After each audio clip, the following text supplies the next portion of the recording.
I cannot help but compare mid-range devices all the time because don't get me wrong, we can clearly see that the high-end phones are competing with each other to a level that makes no sense for most modern people.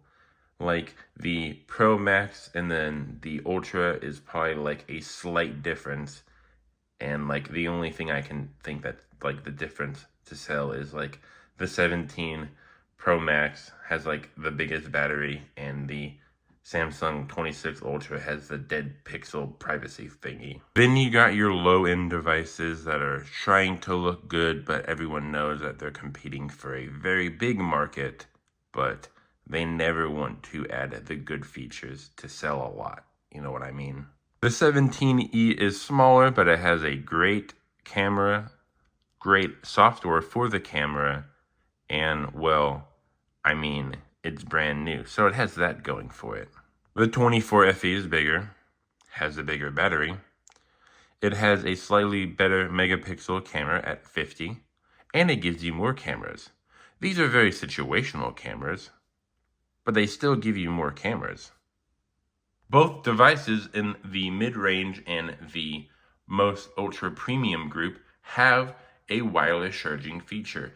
There's just a lot of reasons why people should get the mid-range devices. Not everybody is like me, a YouTuber who needs a really good camera, who needs the latest and greatest thing to show off just to get those views. After buying the 17E, I realized that a lot of the time, I really don't need the most expensive and latest greatest phone, especially with fast charging nowadays, especially with wireless charging. I really don't need the biggest battery in the world anymore. So what's the point of having a Pro Max other than the really good camera? Heck, mid-range devices are so good now. The 17E has 4K at 60 frames, and then you have the 24FE that has 8K in 30 frames. Now, it's not the best looking, but I mean, it has it.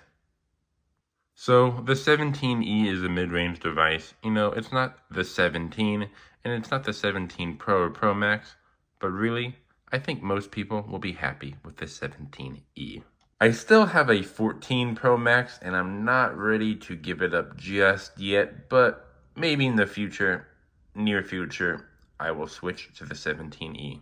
I'm still primarily going to record with my 14 Pro Max because dang, this 14 Pro Max has done me a lot of good, and I love the 14 Pro Max.